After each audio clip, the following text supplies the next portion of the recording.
Well, good morning, everybody. I have to confess, I haven't timed this, so I'm intrigued to see what will happen after this 30-second warning. Maybe we're taken outside and shot, I don't know. We'll find out. Anyway, so I'm first. Whether that's a blessing or a curse, I think we're probably about to find out.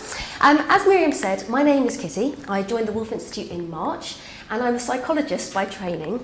And at the Woolf, I'm working on a project called Measures of Success. And the goal of this project is to really try and develop a reliable set of indicators to measure the effectiveness of interfaith dialogue. I thought it might be useful just to tell you what an indicator is. So an indicator is something that points to or measures or provides some kind of summary overview of a specific concept. So for example, people that I've spoken to in local councils who are measuring integration will use things like the number of mixed schools in the community as a measure of, or an indicator of cohesion, and integration. That in itself is problematic, as I think you might be able to already sort of cotton onto, because the number of mixed schools in the community is not telling you anything about the psychological state of the participants, or it's not telling you whether they are actually integrating in the school. So it's a tricky area.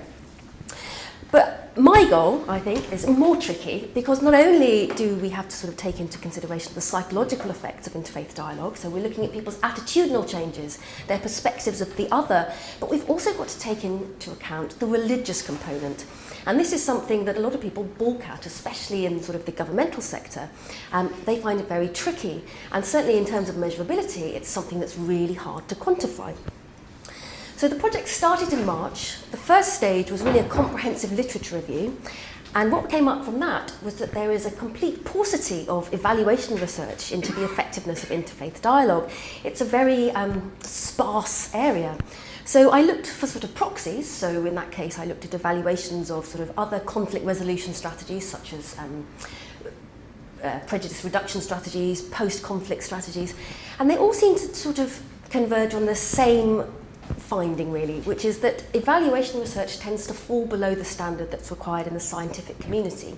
And the evaluation measures that are in place are perhaps not ideal, or perhaps not best suited for their purpose.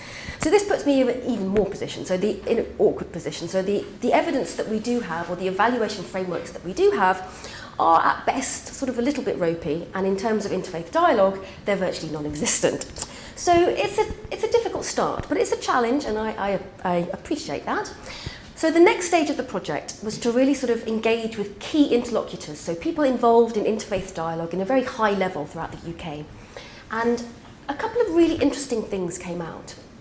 So when asked about how they determine effectiveness or success, everybody touched on the psychological component of interfaith dialogue. So it was never simply, well, success to me would be running a project within budget or having X amount of people in the audience. It was always to do with the goal of this, or for me what is effective is to break down people's negative attitudes towards the outgroup and to bring people together. So it was a very sort of conceptual idea of success, which again is quite tricky to measure. How do you do this? The other thing that became really quite clear was that there was a bit of a discrepancy between people in the governmental sector and faith leaders themselves.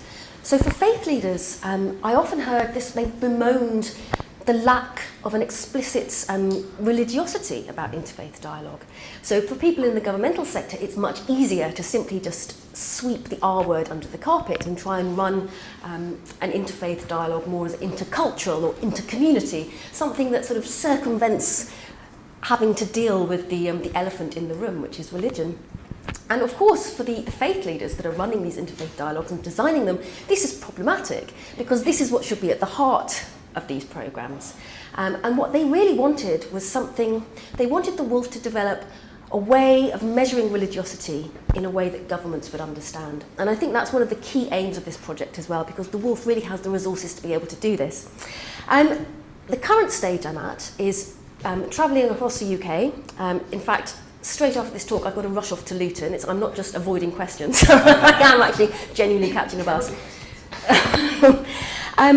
And the goal now really is to sort of observe interfaith dialogues. So we'd like to sort of capture snapshots of various interfaith dialogues across the country at various stages. So at inception, at the very beginning, at a midpoint, at an end point, and at a post-evaluation point. And from these we can really try and collect data which will inform us and help us shape our set of indicators or index that hopefully will really kind of bridge some of these difficulties that have come up through the initial fieldwork that I've done. So in a nutshell, the project is in sort of the initial stages at the moment, but now it's really changing gear because we're going to start doing the actual sort of grassroots engaging with interfaith dialogues. So hopefully the next time you hear from me, I'll be able to tell you much more about what I find. Thank you.